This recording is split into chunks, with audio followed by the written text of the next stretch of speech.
Keberhasilan ahli Al-Quran itu adab. Buka Quran surah ke-35 ayat ke-32, paling kiri sebelah atas.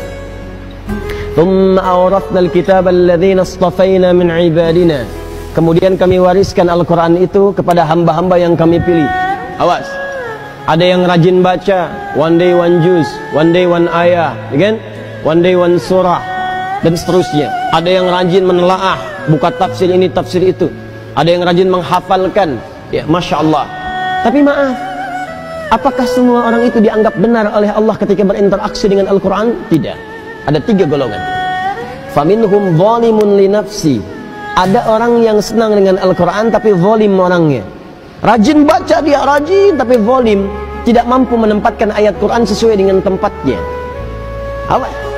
Zalim itu menempatkan sesuatu bukan pada tempatnya. Ini penghapus, buat menghapus tulisan di papan tulis. Asalnya begitu, tapi digunakan untuk melempar orang misalnya. Itu zalim namanya. Gelas, tuh, fungsinya menampung air untuk minum. Gayung, fungsinya untuk mandi.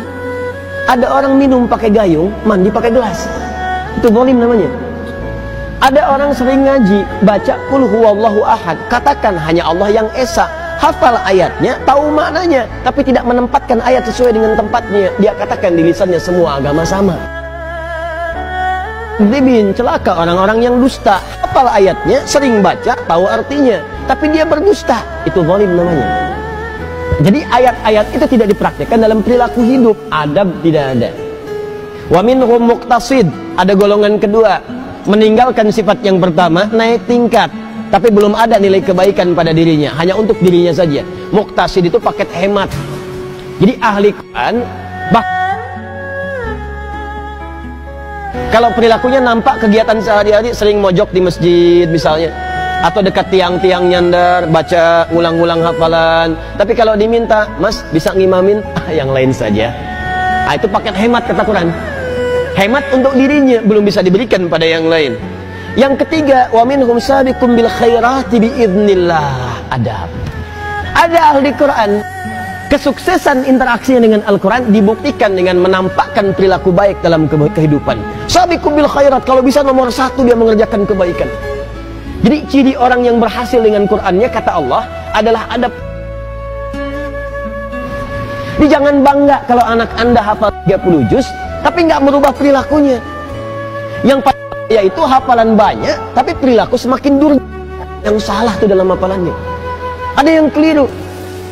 Ciri orang tuh kalau sudah dekat dengan Quran, karena Quran itu baik, maka akan ada perubahan dalam dirinya. Minimal tuh sifatnya dulu lebih tenang, lebih terukur, lebih baik. Lama-lama jadi sikap, sopan, adabnya muncul. Kalau ada kebaikan pengen segera dikerjakan. Kalau lihat sampah di masjid pengen segera ngambil. Kalau lihat ini belum nyala pengen segera nyalakan. Kalau lihat saf kosong pengen ngejar safnya. Itu dorongan kebaikannya cepat sekali. Semakin tinggi kecepatan berbuat baiknya, ini menandakan semakin besar pengakuannya di hadapan Allah Subhanahu wa taala dalam perubahan kebaikannya. Jelas sampai sini? Baik.